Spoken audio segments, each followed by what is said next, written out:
Congress party और opposition ने बहुत समय बर्बाद कर दिया है। अब हम देश का समय और पार्लियामेंट का समय को और बर्बाद होने नहीं देंगे। तो सरकार महत्वपूर्ण बिल को पारित करना चाहते हैं। आज हम इम्पोर्टेंट बिल्स दोनों लोकसभा राज्यसभा में हम पारित करेंगे। एक आदमी का नासमझ और एक परिवार का वजह से देश इतना नुकसान नहीं झेल सकता है। पार्लियामेंट को रैंसम में नहीं रख सकता है। ऑपोजिशन के भी कई एमपीज ने आकर के बताया कि वो मजबूर है, उनका नेता जबरदस्ती हंगामा करने देते हैं। यहां लोग पार्लियामेंट में चुन के आए हैं जनता का बात रखने के लिए, लेकिन हर दिन हंगामा करते रहेंगे तो फिर एमपी बना क्यों है? अगर कोई मुद्दा है, एक दिन रेस किया है, एक दिन एक मुद्दा रख दिया है, हो गया। रोज रोज एक मुद्दे को लेकर के पार्लियामेंट का समय बर्बाद करना, ये हम लोग इस तरीके के जो समय बर्बाद करने के लिए देश का समय और संसद का समय बर्बाद करने के लिए हम नहीं देंगे। इसलिए महत्वपूर्ण बिल हम पारित करेंगे।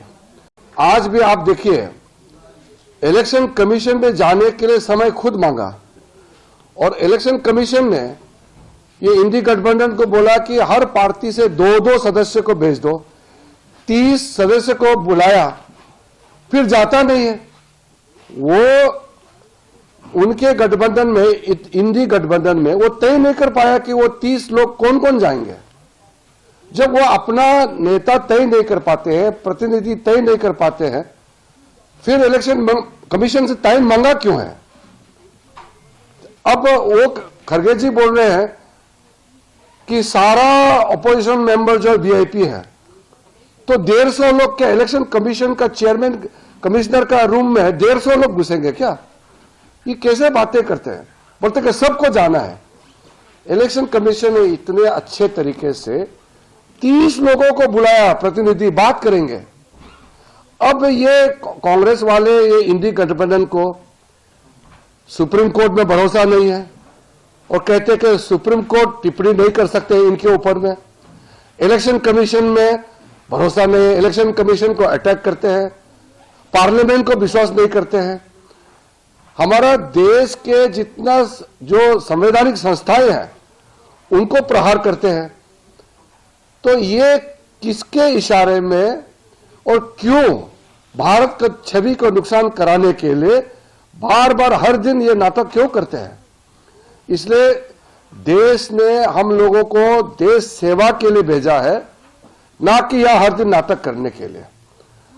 हम लोग अपोजिशन को हम लास्ट फिर अपील करते हैं, हम बिल पारित करेंगे, आप चर्चा में हिस्सा लीजिए। कल को मत बोलिए कि उनको चर्चा में बोलने नहीं दिया, माइक बंद कर दिया। ये फिर झूठ बात फैलाना नहीं है, क्योंकि हम बार बार रिक्वेस्ट कर रहे हैं कि इंपॉर्टेंट बिल्स में हम चाहते हैं कि सब एमपी बोले, सब पार्टिसिपेट करना चाहिए, अपना मत जाना चाहिए। अमेंडमेंट आप डाल सकते हैं, अपना व्यू रख सकते हैं, आप डाइसेंट नोट दे सकते हैं, आप हमारा सरकार का पक्ष को आप नकार सकते हैं, आपका राइट है। लेकिन बोलना तो है ना, पार्लियामेंट में बोलने के लिए आया है। तो मैं आपके माध्यम से आज फिर अपना नाराजगी में जताना चाहता हूं कि आज यह हंगामा करके इलेक्शन कमीशन में जा करके फिर वहां भी हंगामा करके अब इलेक्शन कमीशन को अटैक कर रहे हैं। बुलाया, खुद आया नहीं है, फिर इलेक्शन कमीशन को गाली देते रहते हैं दिन भर। ऐसा मत कीजिए। आप इलेक्टेड लोग हैं, चुने हुए प्रतिनिधि हैं, थोड़ा अपना रेस्पॉन्सिबिलिटी का समझिए।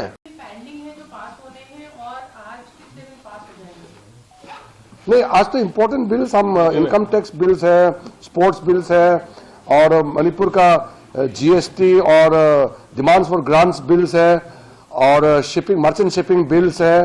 गोवा में शेड्यूल्ड ट्राइब्स को रिजर्वेशन देने का बिल है। काफी बिल, इंपॉर्टेंट बिल्स आज लगे हुए हैं।